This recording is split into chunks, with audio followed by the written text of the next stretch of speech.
Hello guys, government of Telangana medical and health services recruitment board MHSRB ఒక web notice అయితే release చేయడం జరిగింది. Lab technician grade 2 recruitment details of applicants గురించి. దీంట్లో చూసుకుంటే మనకు ఏమి ఇచ్చారంటే ప్రొవిజనల్ లిస్ట్ అయితే దీంతో పాటు అంటే ఈ వెబ్ నోటీస్తో పాటు ప్రొవిజనల్ లిస్ట్ కూడా రిలీజ్ చేసారు. మీరు ఒకసారి దాన్ని కూడా క్లిక్ చేస్తే దానిలో మీకు టోటల్గా ఎంతమంది అయితే ఎగ్జామ్ని అటెంప్ట్ చేసారో వాళ్ళ డీటెయిల్స్, తర్వాత వాళ్ళ మార్క్స్, వాళ్ళ సర్వీస్ మార్క్స్, వాటిని అన్నిటిని డిస్ప్లే అయితే చేసారు.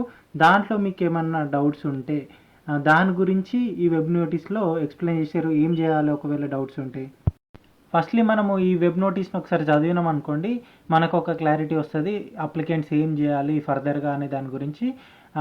పైన రెండేమి ఇచ్చారు, ఫస్ట్ పాయింట్ సెకండ్ పాయింట్ అంటే మనకు ఏ డేట్లో నోటిఫికేషన్ రిలీజ్ చేసారు, తర్వాత ఎగ్జామ్స్ ఏ డేట్లో అయినాయి, తర్వాత ఫైనల్కి రిజల్ట్ ఎప్పుడు రిలీజ్ చేశారు, దాని డీటెయిల్స్ ఉన్నాయి.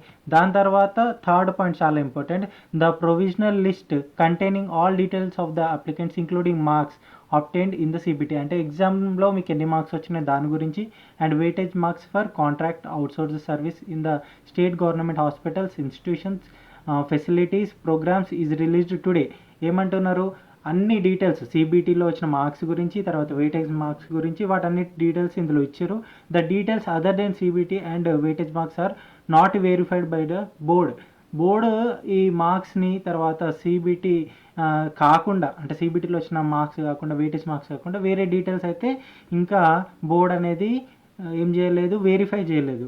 So these details will be verified at the time of certificate verification of shortlisted candidates. ఎప్పుడైతే మీకు సర్టిఫికేట్ వెరిఫికేషన్ పిలుస్తారో అప్పుడు మిగిలిన డీటెయిల్స్ అన్నీ వాళ్ళు వెరిఫై చేస్తారని చెప్తారు. తర్వాత ఫోర్త్ పాయింట్ ఏమో applicants are requested to go through their details and submit objections if any online after logging into their accounts on the MHSRB website. ఏమన్నా మీకు ఒకవేళ అబ్జెక్షన్స్ ఉంటే, అంటే మీ డీటెయిల్స్ కానీ, మీ మార్క్స్ కానీ, మీ సిబిటీ స్కోర్ కానీ ఏమైనా ప్రాబ్లమ్స్ ఉంటే మీరు ఎంహెచ్ఎస్ఆర్బి వెబ్సైట్లోకి లాగిన్ అయిన తర్వాత అబ్జెక్షన్స్ రేజ్ చేయొచ్చు. మనము అబ్జెక్షన్స్ ఎప్పటి వరకు రేజ్ చేయొచ్చు అంటే 10/6/2025 నుండి 15/6/2025 సాయంత్రము 5 PM వరకు మనం అబ్జెక్షన్స్ అయితే రేజ్ చేయొచ్చు. ఇంకా ఈ అబ్జెక్షన్స్ అనేటివి ఆన్లైన్లోనే మనము రేజ్ చేయాలి ఖచ్చితంగా. తర్వాత ఒక్క అబ్జెక్షన్ అంటే మీకు ఏమైనా అబ్జెక్షన్స్ ఉంటే అవి ఓన్లీ ఫైల్డ్ వన్స్ అంట, అంటే ఒక్కసారే మీరు అబ్జెక్షన్ రేజ్ చేయొచ్చు.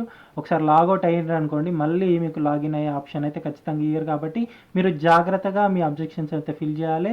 Only 1 PDF file containing supporting documents can be uploaded. అంటే ఒకవేళ మీ సర్వీస్ మార్క్స్ తప్పు వచ్చినాయి అనుకోండి, దానికి సంబంధించినటువంటి డాక్యుమెంట్ని మీరు అప్లోడ్ చేయాలి. తర్వాత ఇంకా వేరే డీటెయిల్స్ మీకు ఒకవేళ తప్పు అనిపించినా సరే వాటికి సంబంధించి అన్ని ఫైల్స్ ఒకటే డాక్యుమెంట్లో మీరు అప్లోడ్ చేయాల్సిన అవసరం ఉంటుంది.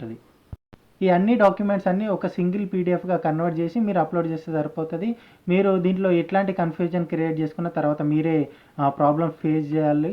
ఎందుకంటే వాళ్ళు క్లియర్ కట్గా చెప్పారు ఏంటంటే ఒకటేసారి ఫైల్ అప్లోడ్ చేయాలి, తర్వాత ఒకటేసారి లాగిన్ అండ్ లాగౌట్ అయ్యే ఛాన్సెస్ ఉంటాయి. కాబట్టి మీరు జాగ్రత్తగా అప్లోడ్ చేస్తే సరిపోతుంది. తర్వాత సెలెక్షన్ అనేది యాజ్ పర్ ద రూల్స్ అది ఆటోమేటిక్ జరుగుతుంది, మనకు తెలిసిన విషయమే.